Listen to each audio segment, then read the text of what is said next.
Hello soulmates, welcome back again to the channel. Today my name is Jenny. So today's video I'm going to be showing you guys on how to sew this beautiful bustier gown, as you can see on the screen. So in our last video we treated on how to draft and cut it, and today's video is going to be the sewing part. Like seriously, I really love the making of this dress. It's really beautiful. So I've made mine. So if this sounds like what you're interested to learn, guys, don't forget to hit on the subscribe button. This is a wonderful tutorial that you will love so much. And don't forget to comment on the comment section, like and share this video. Thank you to my new and my returning subscribers. So let's get into it, guys.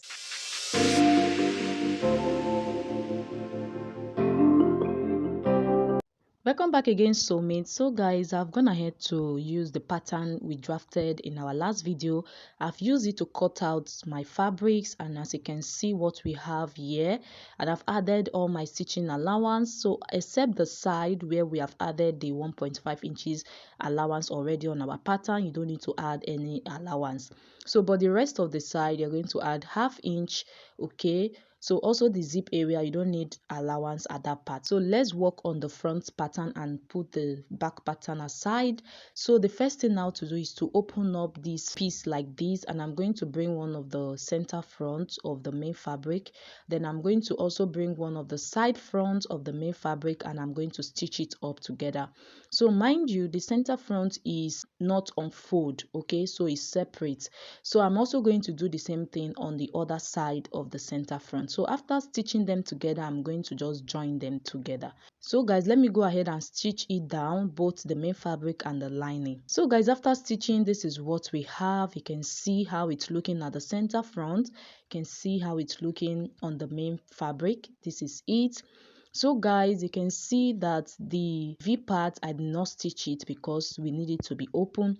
So this is what the lining also is looking. So I'm going to just place it on the right side of the fabric like this. And the next thing now to do is to go ahead and stitch it down at the side. Then after doing that, I'll stitch it at the neck area, which is the upper part, okay. So guys, this is the back piece. Also, I've gone ahead to stitch it down, and this is it. So I'm going to place the lining on it like this, and I'm also going to stitch it up following the direction of my hands, okay. So guys, after stitching this down, this is what the front is looking. So you can see the V part at that part. I actually used 3.5 inches while I was drafting this pattern, so that is why I advise you guys to make use of 3 inches for the V area, okay, so that it will not be deep, okay. I hope you understand. So after doing that, this is what the back also is looking. I've gone ahead to stitch up the back and hold it at the zip area, you can see with a stitch.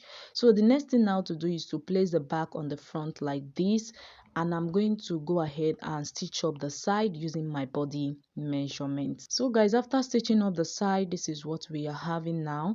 So the next thing now we are going to do is to go ahead and place our tape like this, you can see. So I'm going to just place it like this. So remember, we minus 0.25 while we're drafting this, okay. So you are still going to include it on the measurement. So you are going to measure your strap to strap, that is your brass strap to the other brass strap. So what I have was 5.5 for me, and that is what you see me marking at both sides of this center front like this. So after doing that, now I'm going to just extend this tape like this, and I'm going to subtract 5.5 inches.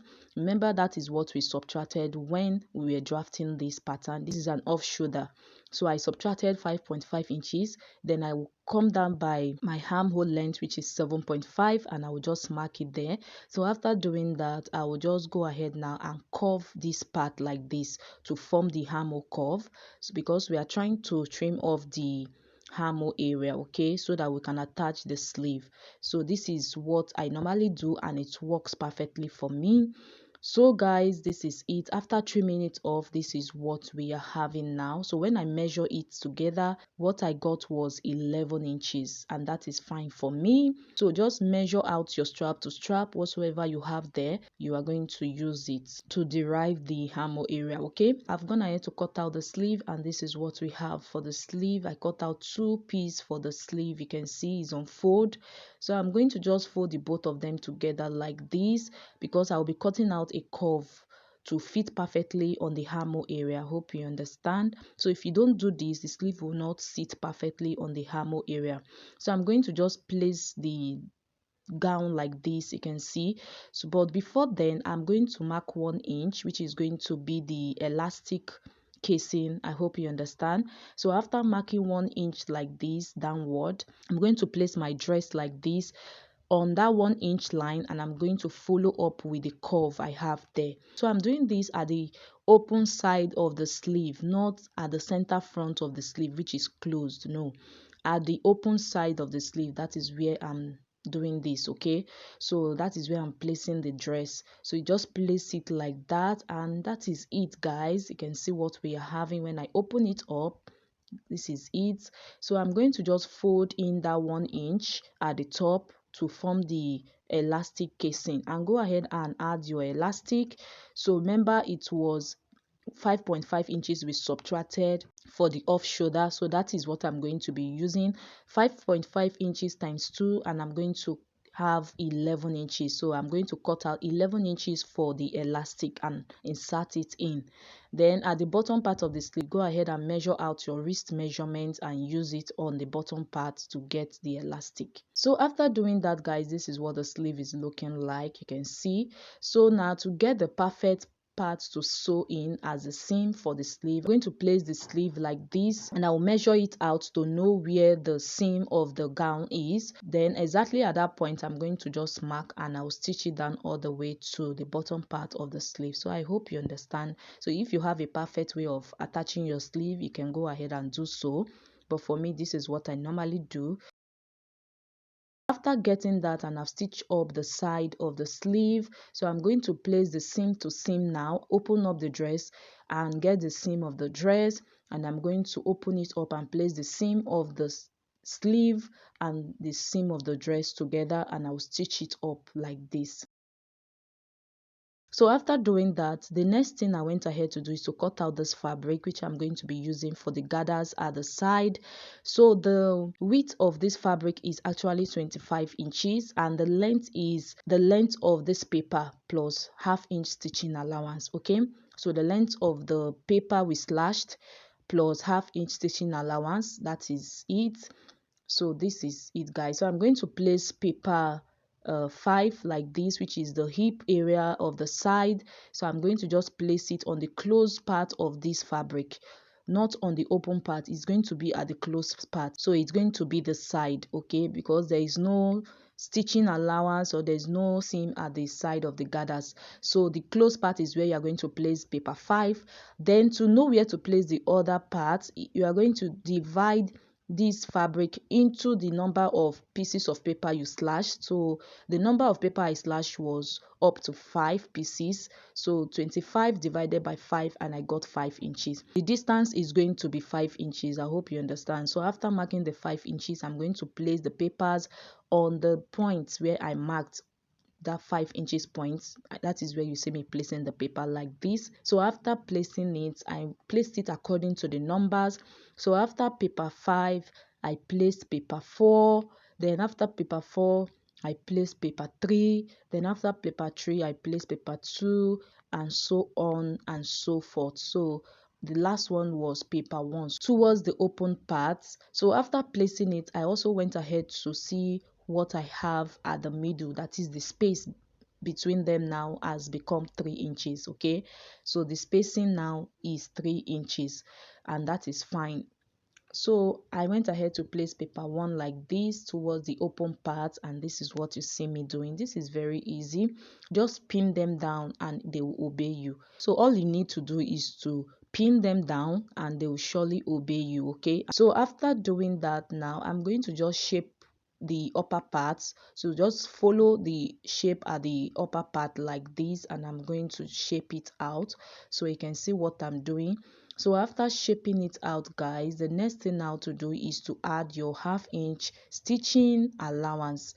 Don't forget to add your ½ inch stitching allowance to the upper part, okay, because you're going to be attaching it to the dress, so you need that stitching allowance. So you can see that I'm not cutting directly on the line I made. I was actually leaving ½ inch at the upper part for the joining allowance. So guys, after cutting, this is what we have. The next thing I'm going to do is to remove the pieces of paper I placed on this fabric is really itching the fabric, so I have to remove the paper like this. So after that, this is what we have at the upper part. You can see the shape, it's out already. So the next thing I did is to bring the dress now, and I'm going to be placing it at the seam. So before that, I went ahead to notch the midpoint of the upper part like this. So that close part at the upper part is where we are going to be joining to the seam of the dress. I hope you understand. So towards the waist area, the seam at the waist area, we are going to join the close part of the gathers fabric we have there. So you're just going to join it like this. I hope you understand. I don't know the perfect way to explain this, but I just hope you understand what I'm trying to say. So after pinning it at the seam area, so I'm going to just take the hem of that fabric, that is the fabric we are going to be using for the gathers. You are going to get the hem and also the hem of the dress. So you are going to just stitch from it. So make sure you start from the bottom, okay, all the way to the upper part. So after stitching from the hem all the way to that curvy part where we are going to be pleating, so you can see I'm going to also do it at this other part. So whatsoever excess you have is what you are going to be pleating at that part. I hope you understand. So just go ahead and do it and you understand what I'm saying. So guys, after doing that, this is what we are having now. You can see the pleats at the curvy area of the waist. That is what I was trying to say. So after doing that, now I'm going to place this cover pocket like this. You can see this design. I'm going to just top stitch it on the dress. So after top stitching, guys, this is what we have, and this is the beautiful sleeve. You can see how this sleeve is so beautiful. You can see the dress, you can see the bottom part of this dress, how it came out. I really love this fabric because of the color combination. So guys, I hope this video was interesting. I hope you enjoyed every detail of these videos. So if there's any question, please leave it on the comment section below and I will love to read it all. So guys, this is what this dress is looking on me. I hope it's beautiful and I hope you are going to be trying it out. So I'm really loving this dress in it. So guys, thank you for your time. Thank you for watching this video. See you in our next video, guys. I love you so much. Don't forget to subscribe and like and share. Bye. Baby, you give me ice and fire. You're giving me wind and rain. You're some kind of butterfly.